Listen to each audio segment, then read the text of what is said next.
اس کی ماں ڈاکٹر کے پاس لے کر آتی ہے، لیکن ڈاکٹر لیزے سے پیسے لے چکی ہوتی ہے، اس کے مطابق ہی رپورٹ بناتی ہے اور پھر سے لیزے کے کہنے پر ہی اسے کہہ دیتی ہے کہ تم ماں نہیں بن سکتی، چاہے کہیں سے بھی ٹیسٹ کروا لو اور تم اس حقیقت کو مان لو۔ لیزے آتی ہے اور آ کر کہتی ہے آنٹی سوری، آپ کے کمرے میں آپ کی اجازت کے بغیر آ گئی، لیکن میں بہت پریشان ہوں۔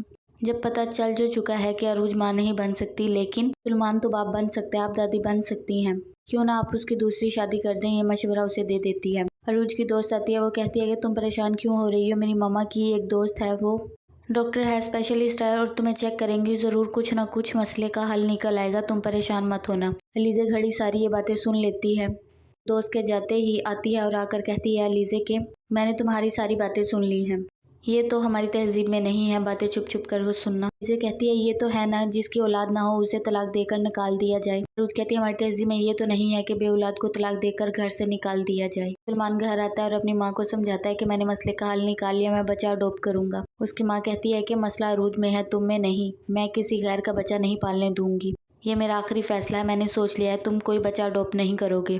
سلمان غصے سے وہاں سے چلا جاتا ہے، اس کو آ کر کہتا ہے تم تو خوش قسمت ہو۔ عروج کہتی ہے میں کیا خوش قسمت ہوں، بے اولاد ہوں۔ سلمان اسے کہتا ہے کہ پریشان مت ہوا کرو، میں سب کچھ ٹھیک کر دوں گا۔ سلمان کی ماں لیزے کو بلا کر کہتی ہے کہ میں نے کچھ مسئلہ ڈسکس کرنا تھا۔ لیزے کہتی ہے مجھے اچھا نہیں لگتا ان کے درمیان انٹرفیئر کرنا، لیکن آپ جیسا کہیں گی میں مان لوں گی، آپ کبھی بھی غلط نہیں ہو سکتی۔ لیزے اس کی ماں کا اعتماد حاصل کرتی ہے اور اسے غلط یوز کرتی ہے۔ اس کی ماں بہت پریشان ہوتی ہے، وہ اپنے شوہر کو بتاتی ہے کہ بے اولادی کا دکھ مجھے پتا ہے کیا ہوتا ہے، اس کی ساس کبھی بھی سکون سے نہیں بیٹھے گی، لیکن اس کا شوہر اسے تسلی دیتا ہے اللہ پر یقین رکھو۔ سلمان کی ماں بلاتی ہے اور کہتی ہے کہ میں نے فیصلہ کیا ہے کہ میں تمہاری دوسری شادی کروں گی۔ شائستہ بات سنتی ہے، سن کر وہاں سے چلی جاتی ہے اور سب باری باری چلے جاتے ہیں، سلمان بھی غصے سے چلا جاتا ہے۔ شائستہ ادریس کو بتاتی ہے کہ مہرین نے یہ فیصلہ کیا ہے، یہ تو بہت غلط ہے۔ ادریس کہتا ہے ہاں یہ تو غلط کر رہی ہے وہ، لیکن تمہیں کوئی ضرورت نہیں ان کے کسی مسئلے میں بولنے کی، تمہیں پتہ ہے نا مہرین کو کچھ ہو گیا تو۔